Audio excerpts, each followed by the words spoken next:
The Cost of Comfort: How Playing It Safe Keeps You Broke, written by Ronnie Rowland. Published by Growth Literacy Lounge. You don't need another motivational book. You don't need another podcast episode, another reel, another coffee-fueled conversation about someday. What you need is a mirror and a match, something to make you look hard at your current reality, and something to light a fire under it. Because here's the truth you've been avoiding: comfort is not your friend, it's your enemy in disguise. Most people don't fail because they made the wrong move, they fail because they made no move at all. They sat in the same job, in the same routine, with the same excuses, waiting for the timing to be right, waiting for fear to go away, waiting for someone to hand them permission, but no one's coming. And waiting has a cost. That cost isn't just emotional, it's financial. It's measurable. Every time you choose the known over the necessary, you forfeit profit, progress, and purpose. You trade impact for safety. Wealth doesn't live in the land of the familiar. It lives in the territory of risk, where only the bold are willing to build. This book isn't here to whisper sweet affirmations. It's here to confront you. To shake the belief that you can tiptoe your way to success. You can't, you've been lied to. The real formula isn't hustle harder or budget tighter. The real formula is get uncomfortable on purpose. Les Brown once said, "Too many of us are not living our dreams because we are living our fears."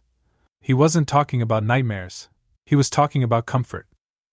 Because comfort, when left unchallenged, becomes a lifestyle of quiet panic, a life where you feel stuck, stagnant, and slowly suffocating under the weight of untapped potential. The cost of comfort isn't theoretical, it's real. And you're already paying it, every time you delay a decision. Every time you lower your voice. Every time you wait instead of leap. That's the tax on playing it safe. So no, this won't be comfortable. But it will be worth it.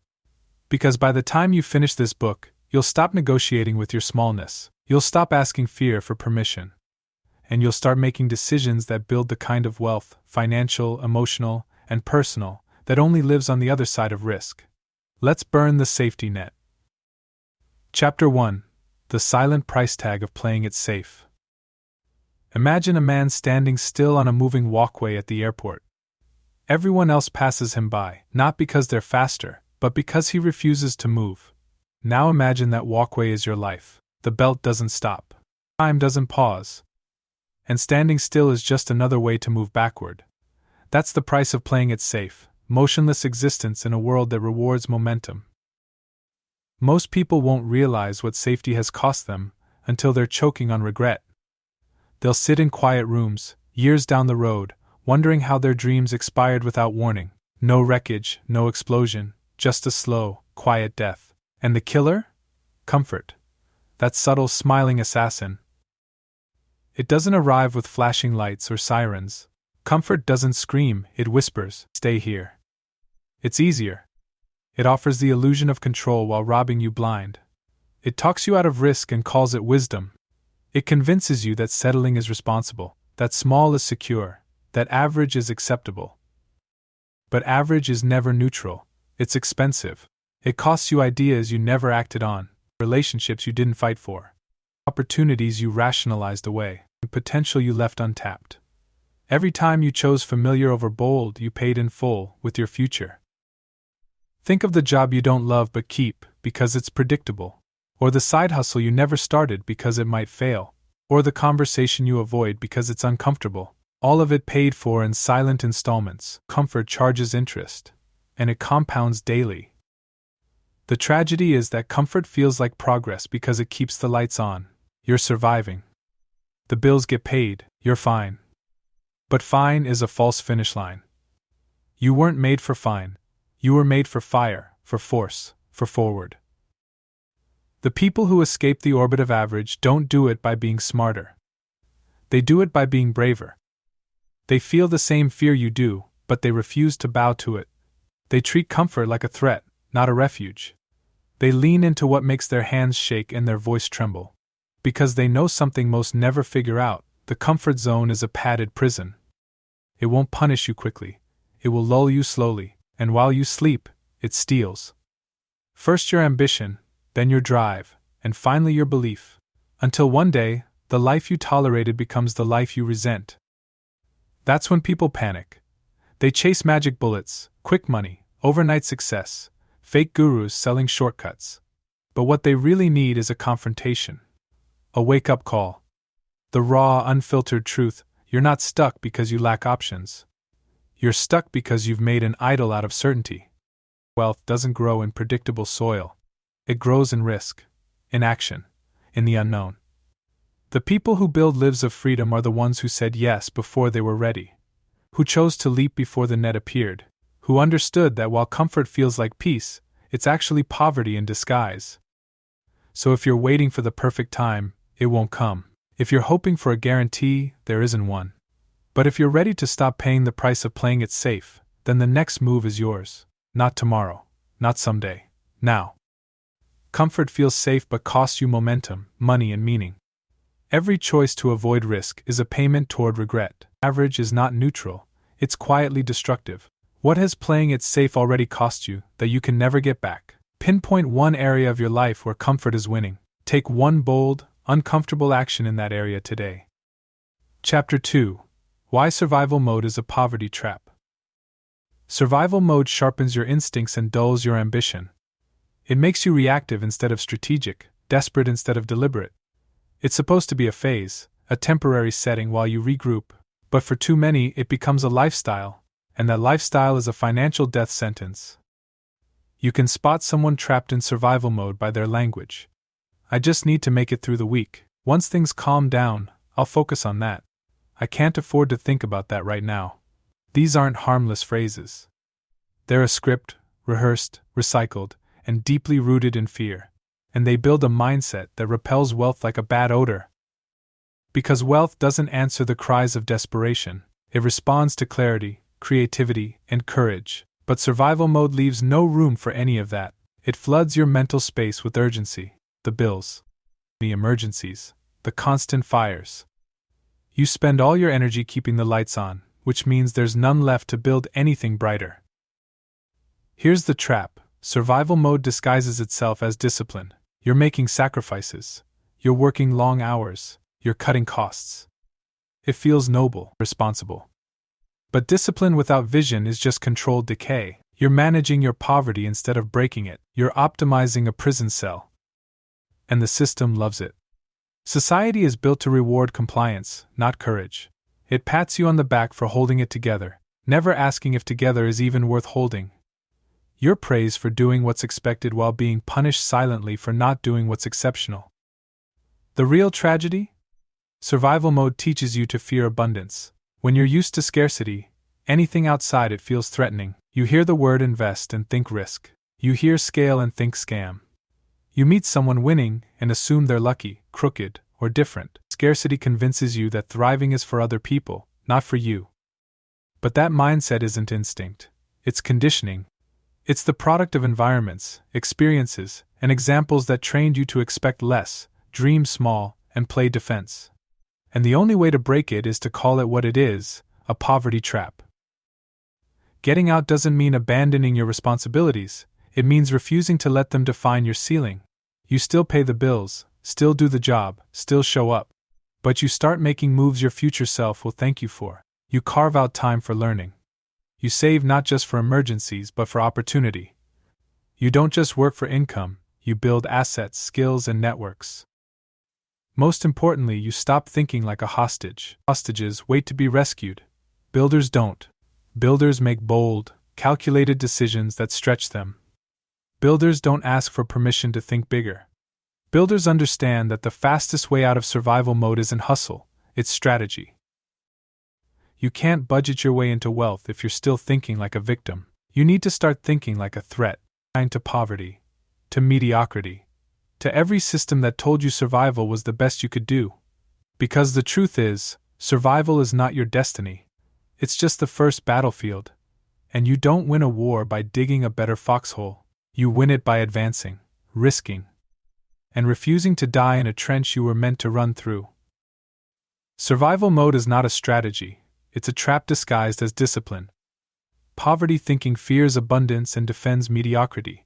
Wealth begins when you stop managing scarcity and start building forward. Where in your life are you managing poverty instead of building wealth?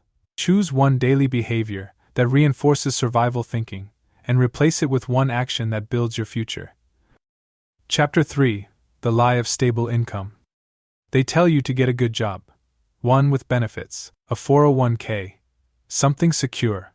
Clock in, clock out, and let the paycheck arrive every 2 weeks like clockwork. It's predictable, safe, and sounds like wisdom. But here's what they don't tell you. Stable income is one of the most seductive lies keeping people broke. It's not that a paycheck is bad, it's that the illusion of stability keeps you from pursuing real wealth. You trade control for consistency, ownership for obedience. You hand over your potential in exchange for predictability, and then wonder why freedom never shows up. Ask yourself this: if your income depends on someone else's permission, how stable is it really? You can be fired, replaced, downsized, outsourced, companies merge, managers change, economies crash. And when it happens, the so-called security evaporates, leaving you exposed and scrambling. That's the danger of being lulled by comfort. The job becomes a golden cage. The bars are made of direct deposits and health insurance, and you mistake it for freedom. You tell yourself you're lucky to have it, even as it squeezes the ambition out of you. You're not thriving, you're maintaining, and maintaining doesn't lead to wealth. Real stability doesn't come from a job. It comes from being valuable. From building skills that translate anywhere, or from having assets that produce income, whether you clock in or not. Stability is the result of strategy, not seniority. Look at the people who broke out financially. Very few of them relied on a single paycheck. They had leverage, investments, businesses, intellectual property, partnerships. They built systems that paid them even when they slept. That's not fantasy. That's what happens when you stop chasing stable income and start building scalable impact.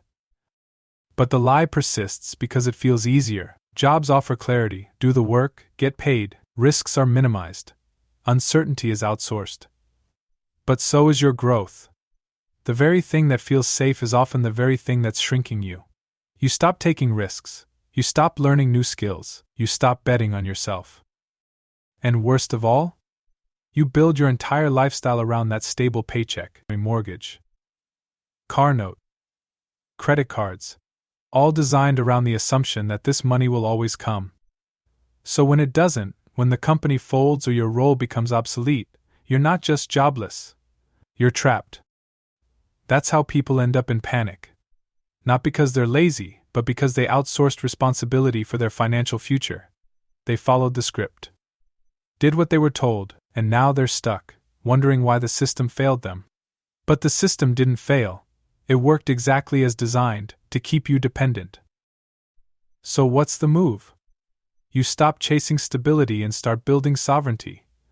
You develop income streams that don't require permission. You learn to sell, create, invest, and lead. You stop thinking like an employee and start thinking like an owner. This doesn't mean quit your job tomorrow. It means stop worshiping it. Stop giving it more power than it deserves. Use it as fuel, not a finish line. Let it fund your growth, not limit your vision, because the truth is, no job is truly stable, but you can be. And once you understand that, you stop settling for safety and start demanding freedom. You stop shrinking your life to fit your paycheck and start expanding your income to fit your potential. That's not risky. That's intelligent. That's how wealth is built. A job feels stable, but real stability comes from self-generated value. Building assets and skills is safer than relying on a single paycheck. Stop treating employment as the goal, it should be the launchpad. How much of your life is built around income you don't fully control? List 3 skills you could develop or monetize outside your job. Choose one, and take the first step this week. Chapter 4: The Addiction to Approval. Approval is a currency. Most people spend their whole lives trying to earn it, from parents, friends, bosses, strangers on the internet. They chase likes, applause, validation, all while their goals collect dust in the corner. It's one of the most expensive addictions on the planet, and it pays in limitation.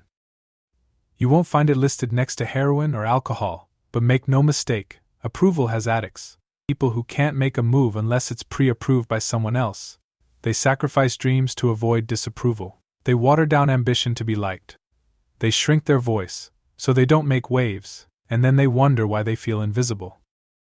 Here's the cold truth: the need to be liked is keeping you broke. Not just financially, but mentally, emotionally, and spiritually. Approval is a leash disguised as community, and every time you pull back to stay acceptable, you reinforce the lie that your worth is external. Think about the decisions you haven't made because you feared how it would look. The job you didn't leave, the business you didn't start, the move you didn't make. You call it wisdom, patience, practicality, but often, it's fear dressed up as virtue. And the fear is almost always this: what will they think? But let's ask a better question. Who are they, and what did they build? Most of the people you're trying to impress haven't done what you're trying to do. You're letting spectators dictate your strategy. You're giving veto power to people who don't have vision. Approval addiction is subtle. It looks like being agreeable. It sounds like, I don't want to offend anyone. But underneath it all is a belief that rocking the boat will sink the ship. The truth? The boat is already sinking if you're steering toward their expectations instead of your purpose. Wealth, freedom, and impact all require separation. At some point, you have to walk a path others won't understand. And when you do, you'll be called arrogant, reckless, even crazy, but you'll also be free. Approval will never come without compromise. You either pay in conformity or invest in courage. You can't afford both. Look at the people who've done something remarkable. Did they get unanimous support? Never. They got resistance, criticism, doubt, but they moved anyway. Because they weren't fueled by consensus, they were driven by conviction. That's what separates the bold from the broke. Approval is a moving target. What pleases one person offends another.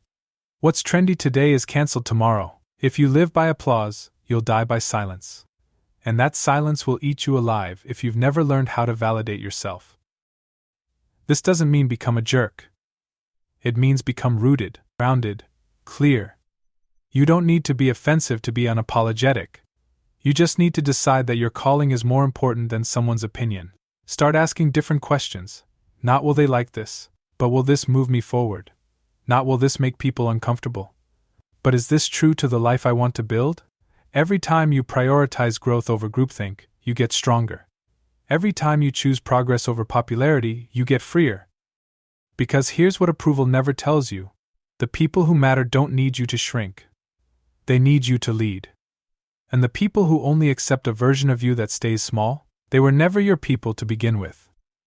Approval is a leash that limits freedom and wealth.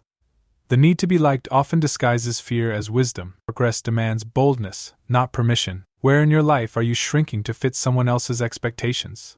Take one action this week that aligns with your vision, even if it risks disapproval. Chapter 5: Comfortable Routines, Stagnant Results. Comfort loves predictability. It thrives in routines that never change, never challenge, never stretch. You wake up, go to work, check your phone, eat the same meals, talk to the same people, think the same thoughts, and then wonder why nothing feels different. Routines can be powerful tools, but when they become a cage, they kill momentum. Most people aren't stuck because they lack time or resources.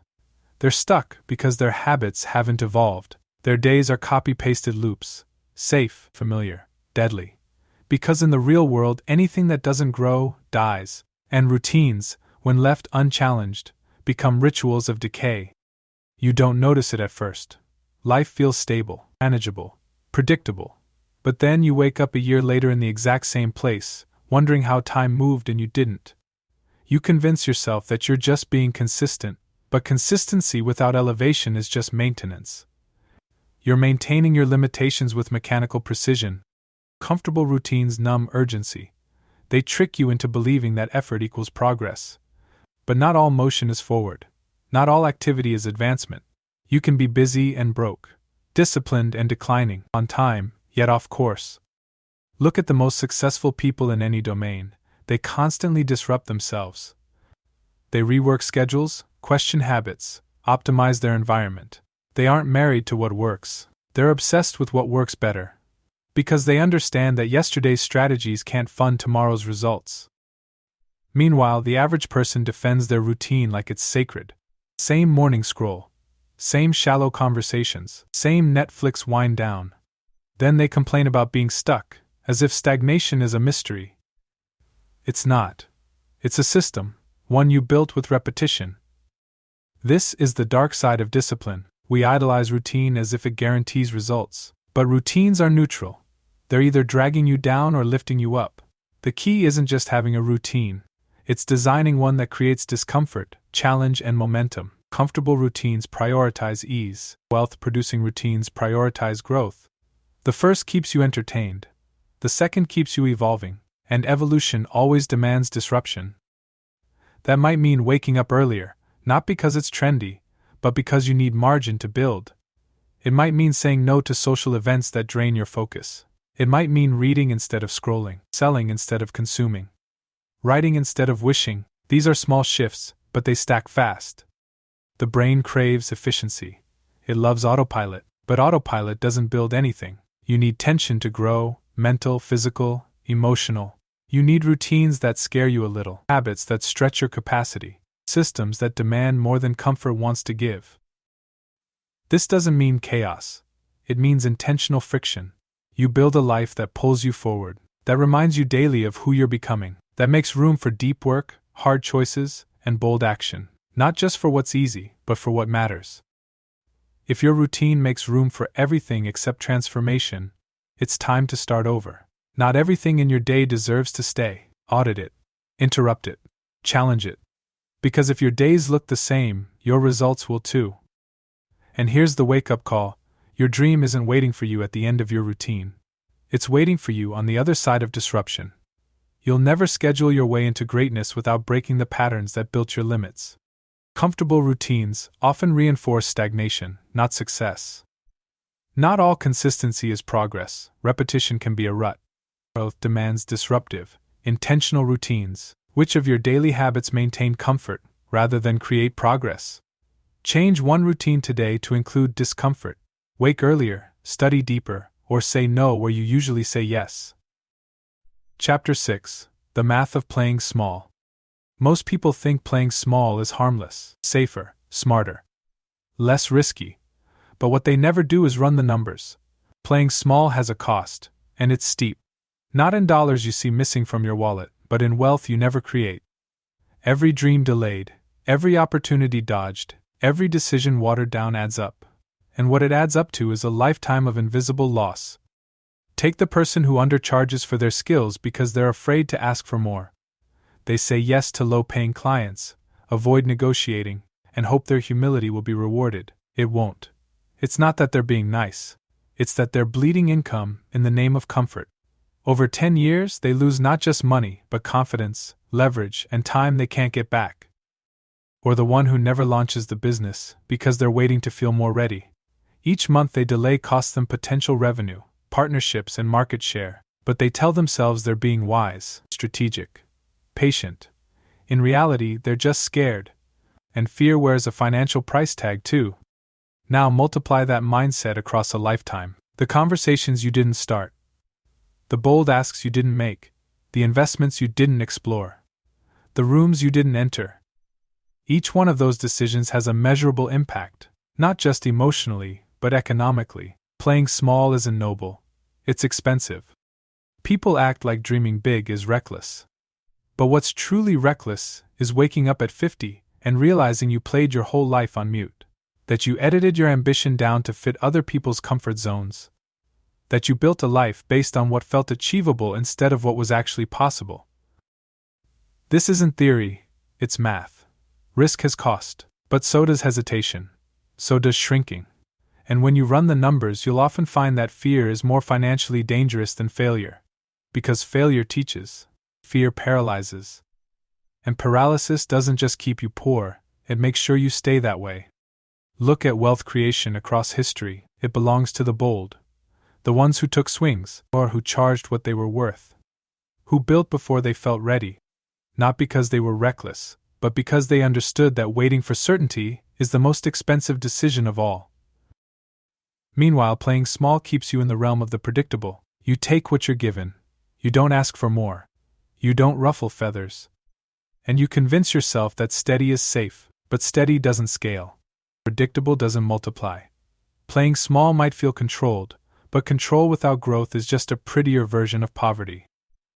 It's not about ego, it's about stewardship. You were given gifts, skills, insights, resources meant to be multiplied, not buried. And every time you choose comfort over capacity, you're squandering what you were meant to expand. So stop telling yourself that playing small is the responsible choice. It's not. It's the default for people who've been conditioned to fear their own power. But that conditioning can be broken. And once it is, your decisions change. You charge more, you ask louder, you move faster. Because now you know, the cost of small is too high. You don't need more permission. You need more audacity, more calculation, more urgency. Run the numbers. Look at the opportunities you've already passed on, and tally the loss. Then decide if you can afford to keep living like that.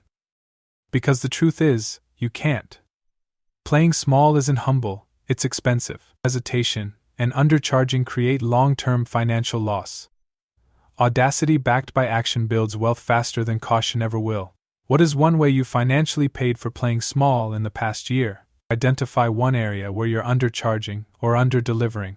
Raise your standard and your price this week. Chapter 7. Fear isn't the enemy. Familiarity is. Fear is easy to blame. It's loud, obvious, sometimes paralyzing. But fear isn't the thing that's keeping most people stuck.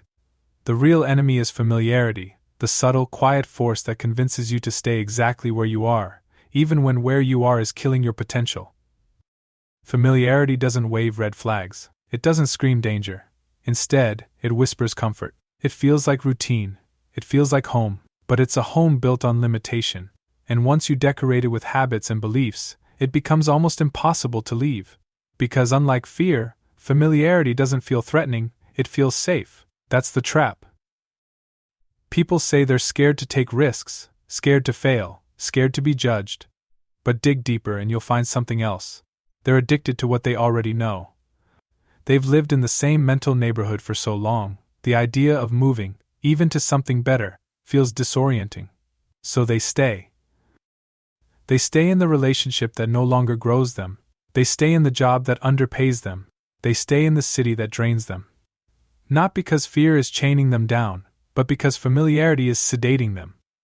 And sedation is more dangerous than fear, because it keeps you passive, numb, tamed. Familiarity breeds blindness. You stop seeing the small compromises, the way you've lowered your standards, the way you tolerate boredom and call it peace.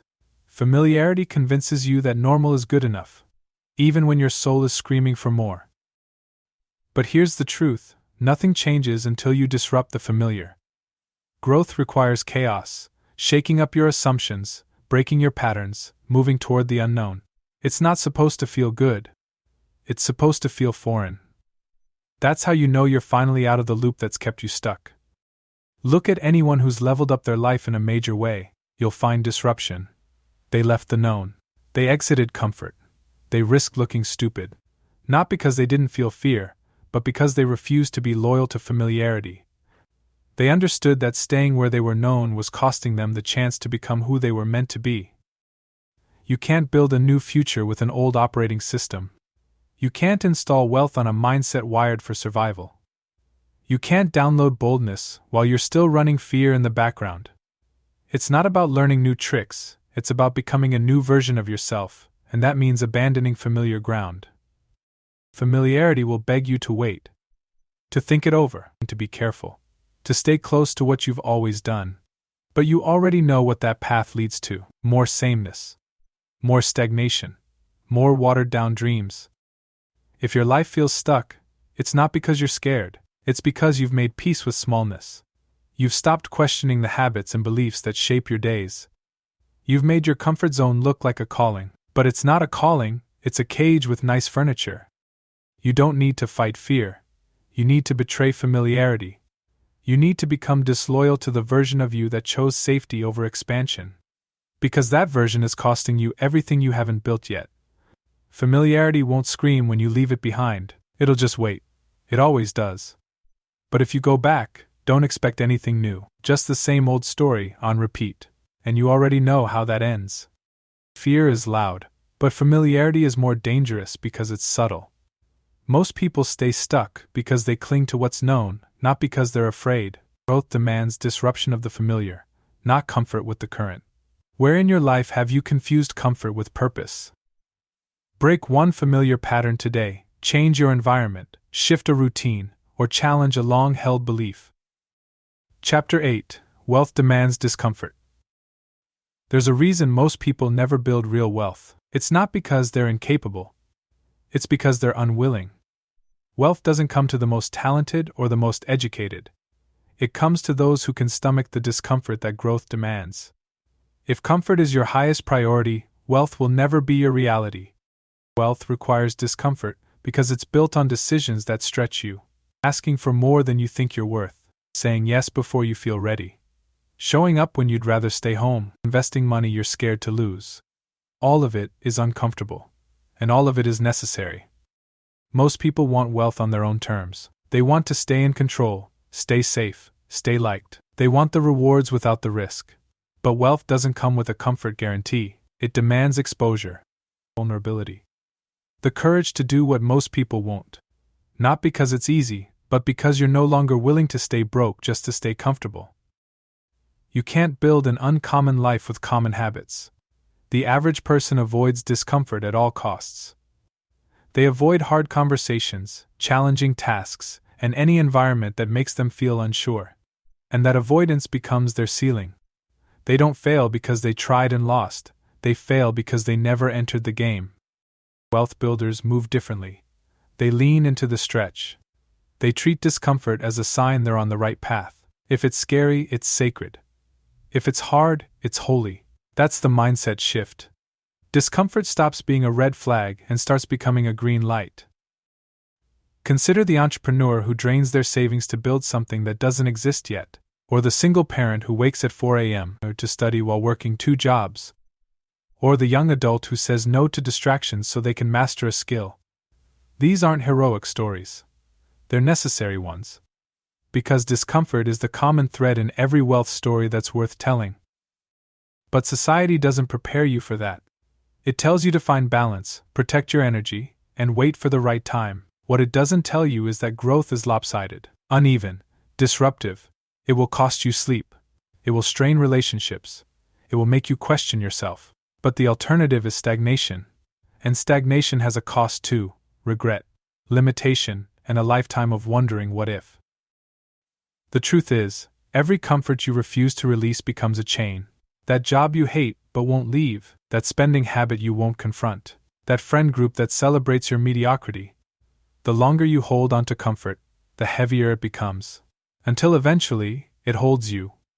Wealth requires you to choose your hard. Growth is hard. So is staying stuck. Risk is hard. So is scraping by.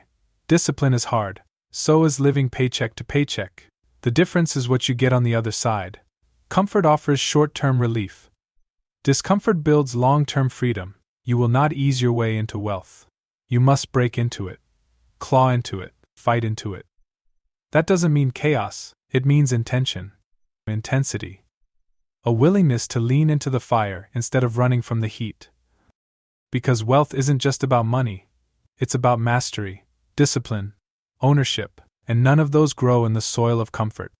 They only grow when you choose the path that requires more of you than you think you have to give. That's how you know you're close.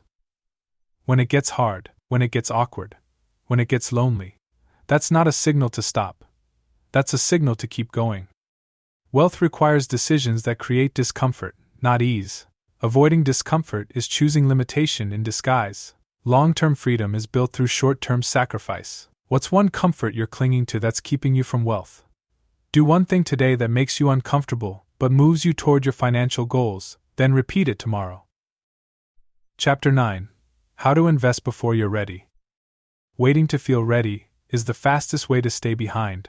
Readiness is a mirage, it moves every time you get close. If you wait for confidence, clarity, or certainty before you invest in yourself, you'll still be waiting 10 years from now, broken, bitter, watching others pass you by. The people who rise don't invest because they feel ready, they invest because they're done waiting. You don't grow by preparing forever.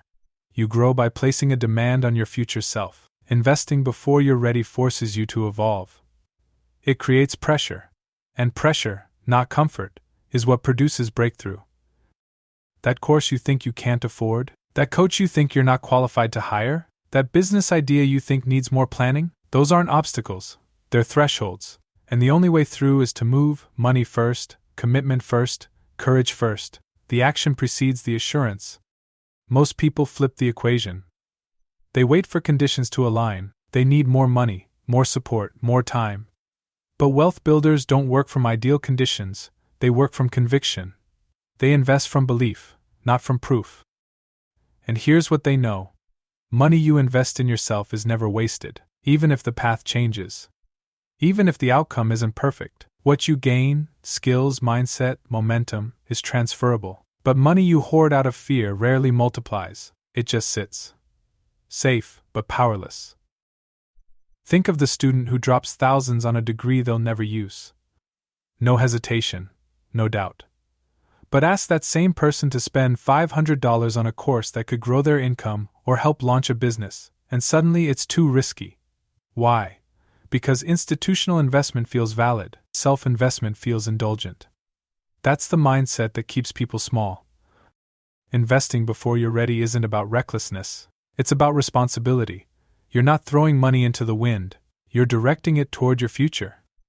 You're telling your brain, your body, and your belief system, I'm serious. I'm moving. I'm not waiting for life to hand me permission. There will always be doubts. Always voices telling you to wait. But every delay is a decision. Every hesitation is a handshake with mediocrity. And every excuse is an invoice you'll pay later, in lost time, lost income, and lost potential. You'll never regret betting on yourself with intention. But you will regret holding back when you knew more was possible. Not because it was comfortable, but because it was safe. The longer you wait to invest, the harder it gets to believe you're worth it. Real investors don't need certainty, they need opportunity. And they move when the window opens, not when the world claps for them. You are your highest yield asset, if you treat yourself like one. But if you treat yourself like a liability, don't be surprised when no one else bets on you either. You want better results? Make bolder investments. Not just of money, but of time, energy, and effort. Pay for proximity. Buy the book. Hire the expert. Join the room. Start the project. You don't become ready. You become someone who moves anyway. That's the secret. Movement builds capacity. Action builds clarity. Risk builds resilience. And it all starts the moment you stop waiting to be ready and start investing like your life depends on it. Because it does. Readiness is a myth. Action is the catalyst for growth. Investing in yourself before you feel ready accelerates transformation. Delayed investment equals delayed outcomes. Where have you been waiting to invest until you feel more prepared? Choose one area where growth is overdue, and invest in it today with time, money, or commitment. Chapter 10. Boldness over brilliance. The world doesn't reward the smartest. It rewards the boldest. You can have all the talent, knowledge, and credentials in the world, but if you won't move, none of it matters. Meanwhile, someone with half your skill set is building wealth, impact, and freedom, not because they're better, but because they're braver. Brilliance is a gift, boldness is a decision. And most people will spend their lives hiding behind brilliance, because boldness demands exposure. It forces you to risk rejection, failure, and judgment. But what they don't realize is that brilliance without boldness is just wasted potential with a shiny resume. Think about it. How many brilliant people do you know who are still broke, still stuck in jobs beneath their capability, still talking about ideas they've never executed? Intelligence without action is just ego dressed up in logic. It gives you 1,000 reasons why now isn't the time, why the plan isn't ready, why the market isn't right. But those aren't reasons, they're rationalizations. The bold move without guarantees. They launch before it's perfect. They speak when others hesitate. They act while others wait. And because of that, they learn faster, grow faster, and win more often. Not because they never fail, but because they fail forward. Boldness accelerates feedback. When you act, the world responds. You get real data, real clarity, real lessons. Brilliance sits in theory. Boldness moves into experience. And experience is where wealth is built, not in your head, but in the field. The marketplace doesn't pay for your potential. It pays for your performance. It pays for your ability to solve problems, serve people, and create value. And that only happens when you're willing to show up, not perfectly, but powerfully. There's a dangerous belief that you need to be ready before you go big, that you need one more certification, one more strategy, one more year. But boldness doesn't wait for mastery. Boldness understands that mastery is the result of motion. You get good by going. Boldness isn't arrogance, it's alignment. It's knowing that your calling is louder than your insecurity. It's deciding that you won't let hesitation be the loudest voice in the room. The moment you choose boldness, you send a message to yourself, to your environment, to your future. I'm not here to blend in. I'm here to break through. And yes, boldness comes with backlash. People will be uncomfortable. They'll say you're too much, too fast, too loud. Let them. Boldness disrupts complacency, and complacent people hate being reminded of what they're not doing. But that's not your problem. Your job isn't to stay small so others feel safe. Your job is to move in the direction of expansion. History doesn't remember the silent geniuses. It remembers the ones who acted. Who published the book, launched the product, made the call, started the movement. Boldness writes history. Brilliance edits drafts that never get published. So, if you've been waiting until you're sure, stop. If you've been playing small because you don't want to fail publicly, stop. If you've been overthinking instead of over-delivering, stop. This is your line in the sand. Boldness over brilliance. Every time. That's the edge. That's the separator. That's the trait wealth listens to. Not the quiet one with the best ideas, but the loud one who had the courage to act on them. The world rewards boldness, not brilliance alone. Action creates opportunities that intelligence alone can't unlock. Wealth favors the willing, not just the wise. Where have you been overthinking instead of taking action? Take one bold action today. Pitch, post, launch, ask before you feel ready. Chapter 11. Fail fast, win bigger. Failure isn't your enemy, it's your advantage, if you use it right. Most people spend their lives trying to avoid failure, as if there's some hidden badge of honor in staying mistake-free. But avoiding failure is the fastest way to avoid success. Because the people who win big aren't the ones who never fail. They're the ones who fail fast, learn fast, and keep moving. You don't get stronger by avoiding resistance, you get stronger by moving through it. The same is true for success. You build the muscle of resilience through rapid feedback, not through perfect execution. Every failure gives you data. Every setback offers direction, but only if you're willing to face it head on. Most people let failure define them. They try something once, it doesn't work, and they fold. They interpret failure as final instead of formative. They internalize a loss and call it a limit. That's not failure, that's quitting dressed in self-pity, and it's a guaranteed way to stay broke, stuck, and small. Failing fast is not recklessness, it's strategy. It means moving with speed and clarity. You test ideas.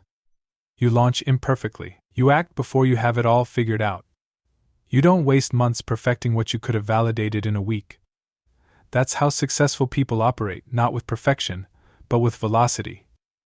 Look at entrepreneurs, investors, artists, anyone who's created something meaningful.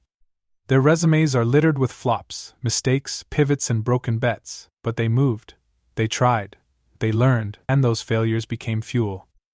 Not because they liked the pain, but because they refused to let fear be their teacher. Failure reveals what books and mentors can't. It shows you your gaps, your blind spots, your assumptions.